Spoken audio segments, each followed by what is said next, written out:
খোয়াই সিঙ্গিছড়া এলাকা থেকে নিখোঁজ নাবালিকাকে রাজস্থান থেকে উদ্ধার করল পুলিশ। খোয়াইয়ের মহকুমা পুলিশ আধিকারিক জানান, 11 মে খোয়াই মহিলা থানায় নিখোঁজ নাবালিকার পরিবারের পক্ষ থেকে মিসিং ডায়েরি করা হয়। 7 মে মহিলা এসআই চম্পা দাসের নেতৃত্বে একটা টিম গঠন করা হয়। ঘটনার তদন্তে নেমে পুলিশ জানতে পারে নিখোঁজ নাবালিকা রাজস্থানে রয়েছে।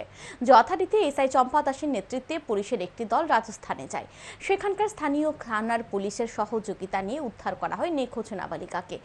একই সাথে আটক করা হয় অশোক কুমার চৌধুরী নামে এক গাড়ি চালককে। নাবালিকা সহ ধৃত ব্যক্তিকে বুধবার রাজ্যে নিয়ে আসা হয়। বৃহস্পতিবার ধৃত ব্যক্তিকে আদালতে সোপর্দ করে পুলিশ।